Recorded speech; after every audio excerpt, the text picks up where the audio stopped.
नमस्कार, मैं हूं डॉक्टर नितेश राज। आज हम बात करेंगे treatment of type 2 diabetes mellitus के बारे में। खासकर इसमें जो भी मेडिसिन्स जो हैं, ओरल हाइपोग्लाइसेमिक एजेंट्स, जो ड्रग्स जो यूज होती हैं, इसके बारे में हम बात करेंगे। तो चलिए शुरुआत करते हैं। दवा देने से पहले हम 4-5 चीज़ें देखते हैं। तो मेटफॉर्मिन से शुरुआत करते हैं, बट बहुत सारी चीज़ों को हम ध्यान में रखते हैं। पहला कि कॉस्ट क्या है, क्योंकि हमको इंडिया में सबसे पहला चीज़ कॉस्ट देखना है इस मेडिसिन्स का, क्योंकि ये मेडिसिन लॉन्ग टर्म मीन्स क्या, एक तरह से बोले तो लाइफ लॉन्ग एक तरह से मेडिसिन्स चलेगा। तो कॉस्ट देखना होगा कि सस्ता है या नहीं, क्योंकि पेशेंट अफोर्ड कर सकता है कि नहीं। दूसरा हमको देखना होगा कि इसका साइड इफेक्ट प्रोफाइल कैसा है। एडवर्स इफेक्ट अगर ज़्यादा होता है तो पेशेंट बीच में ही छोड़ देगा। तीसरा हम देखते हैं कि कितना फ्रीक्वेंसी है, मतलब दिन में कितनी बार लेना है। एक बार या मैक्सिमम 2 बार है तो पेशेंट जो है इजीली उसको ले सकता है, लेकिन 3 बार 4 बार अगर खाना पड़े कोई दवा तो फिर नहीं लेगा।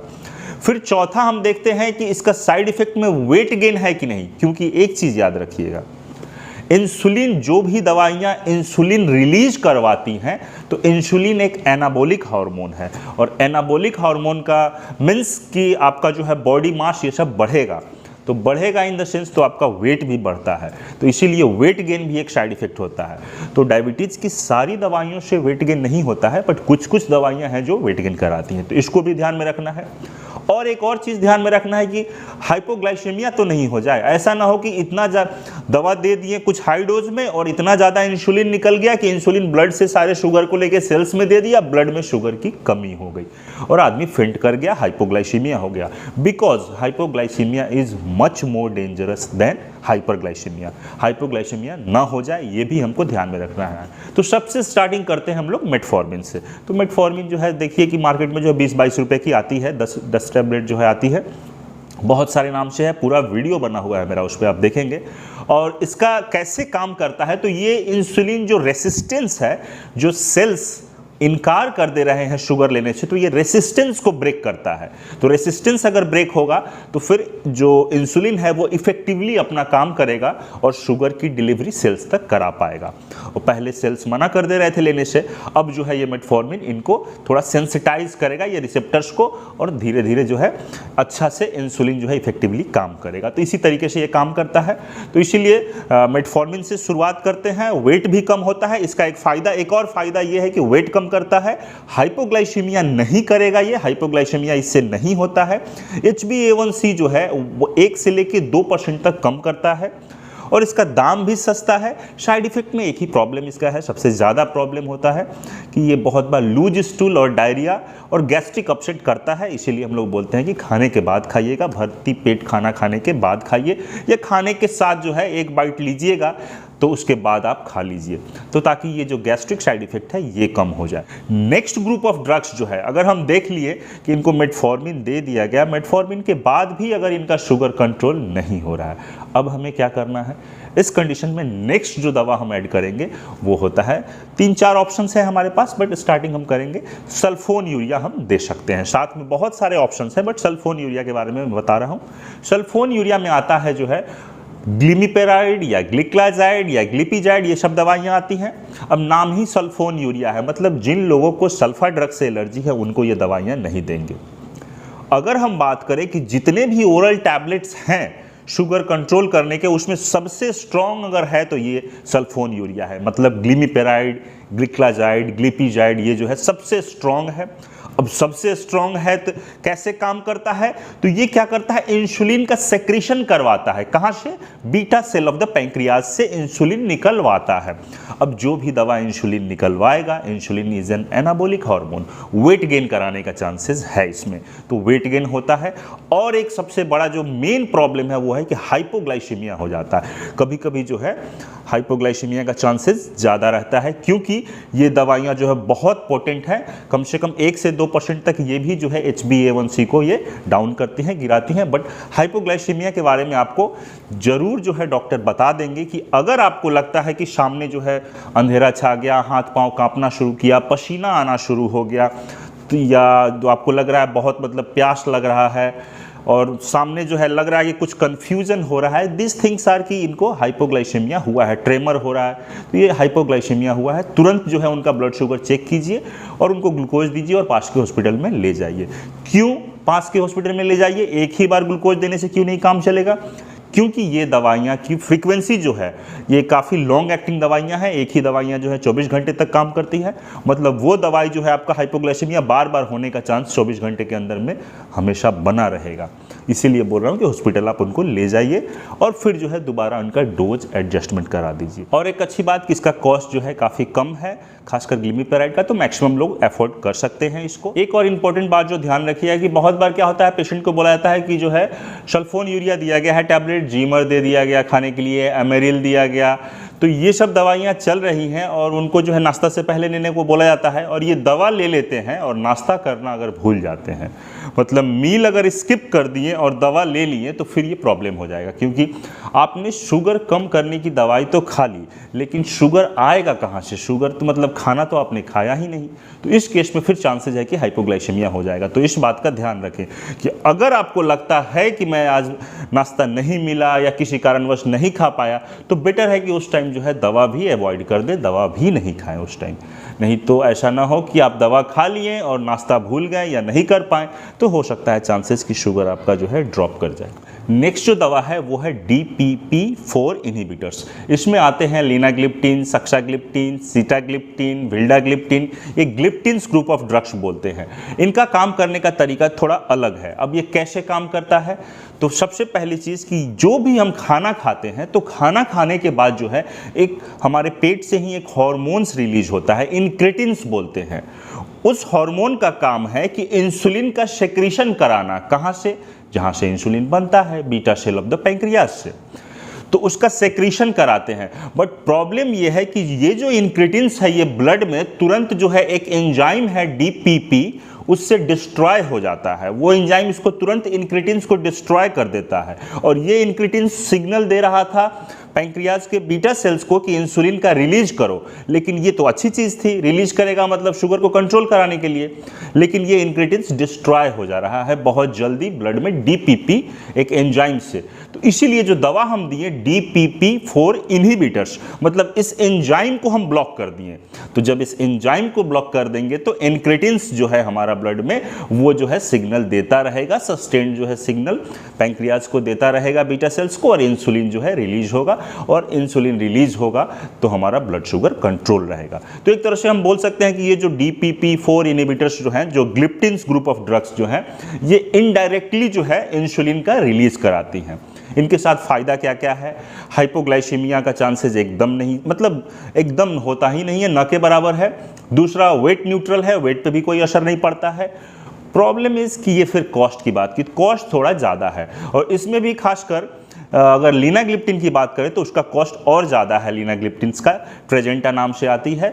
अब लिनाग्लिप्टिन क्या है कि उसकी एक खासियत भी है कि बाकी सबको अगर आप किडनी कंप्रोमाइज्ड पेशेंट हैं जिनका किडनी खराब है उनमें हम नहीं दे सकते हैं, बट लिनाग्लिप्टिन दिया जा सकता है क्योंकि लिनाग्लिप्टिन जो है किडनी से मेटाबोलाइज नहीं होता है। ग्लिप्टिन्स दवाइयाँ भी दिन में एक बार ही दी जाती हैं, इसलिए इसका फ्रीक्वेंसी भी जो है पेशेंट फ्रेंडली है, पेशेंट के लिए अच्छा है।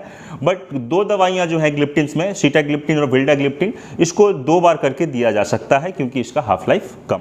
एक और चीज़ कि जो भी हम खाना खाते हैं तो खाना खाने के बाद जो है इंक्रेटिन्स रिलीज होता है, और इंक्रेटिन्स क्या करता है कि इंसुलिन का सेक्रीशन करवाता है from the beta cell of the pancreas. तो खाने के बाद वाले शुगर को ये मोर इफेक्टिवली कंट्रोल करता है DPP-4 इनहिबिटर्स। नेक्स्ट एक दवा है जो कि बोलते हैं हम अल्फा ग्लूकोसाइडेज इनहिबिटर। इस दवा के अंदर आते हैं वोग्लीवोज, एकारबोज, ऐसी दवाइयाँ। अब ये कैसे काम करती हैं?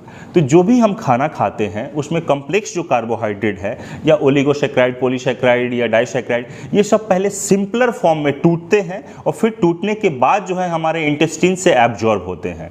तो ये दवाइयाँ क्या करती हैं कि जो टूटता है, जो एंजाइम तोड़ता है इनको कम्प्लेक्स से, या बोल सकते हैं कि ओलिगो या डाइसैकेराइड से मोनोसैकेराइड में, जो तोड़ता है वो तोड़ने नहीं देता है, वो टूटने नहीं देता है ये दवाई।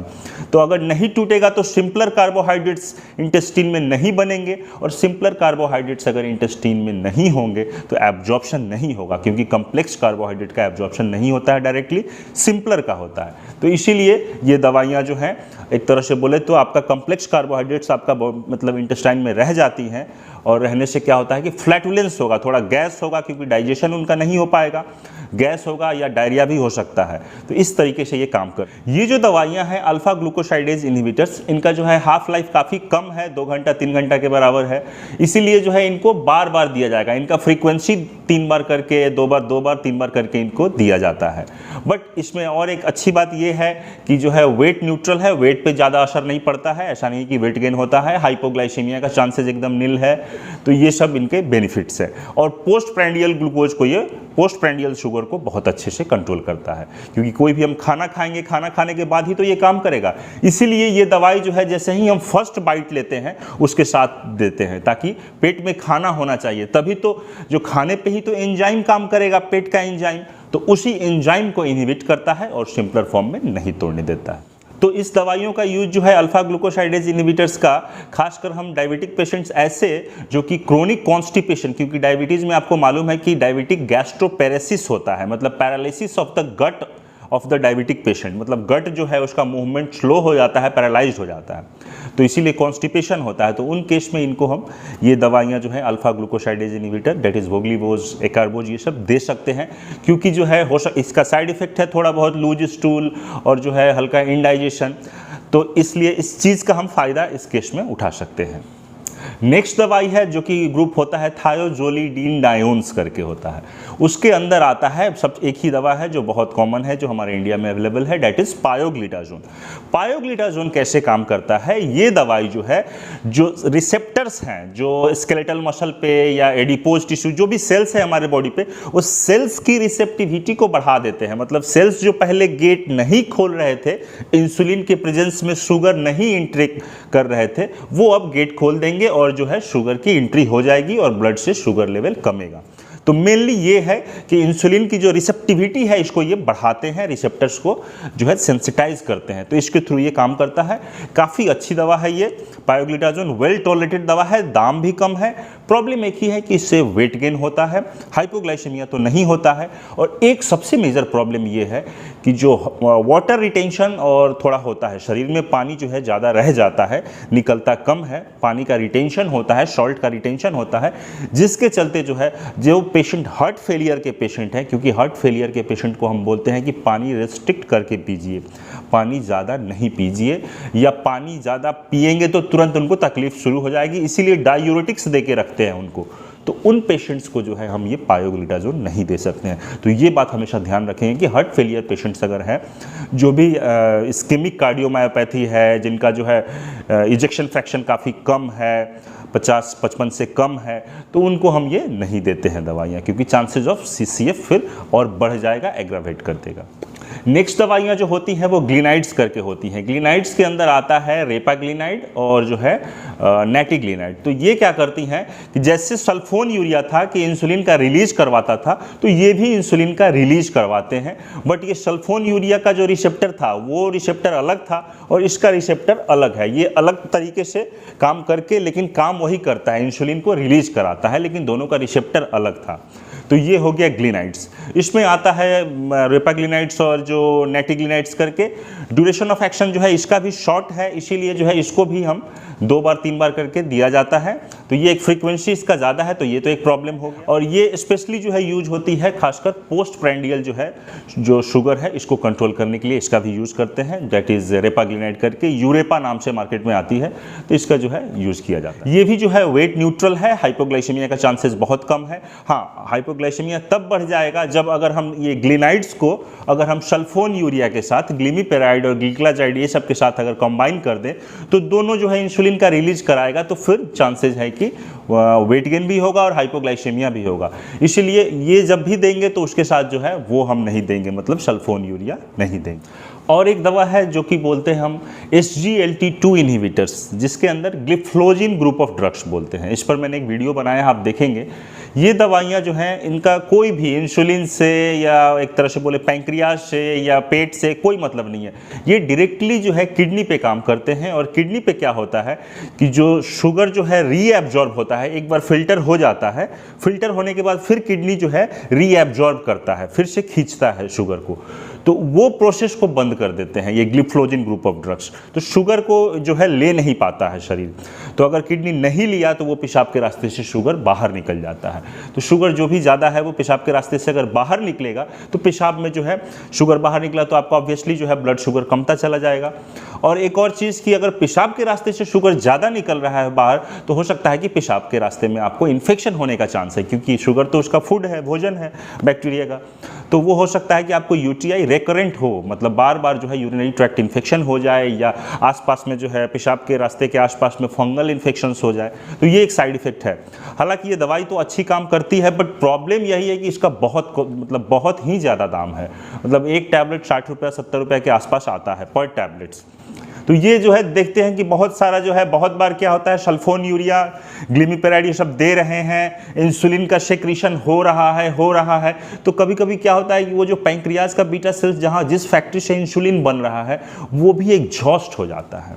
तो एग्जॉस्ट हो जाता है तो फिर उस टाइम में आप कितना भी सल्फोन्यूरिया दीजिए, ग्लिनाइड्स दीजिए, इंसुलिन रिलीज कहाँ से होगा? अगर वो फैक्ट्री में बन ही नहीं रहा है, फैक्ट्री में अवेलेबल ही नहीं है इंसुलिन, तो इंसुलिन रिलीज भी नहीं होगा। उस कंडीशंस में हम बोलते हैं कि ओरल हाइपोग्लाइसेमिक ड्रग्स फेलियर है, मतलब फेलियर हो गया है, मतलब नहीं काम कर रहा है। तब ये सब दवाइयाँ जो है अच्छा काम करेगी, जो डायरेक्टली अलग इनका रोल है, कंप्लीटली डिफरेंट रोल है, सीधे किडनी पे रोल है, रीएब्जॉर्प्शन नहीं होने देंगे, पेशाब से जो है बाहर निकल जाएगा।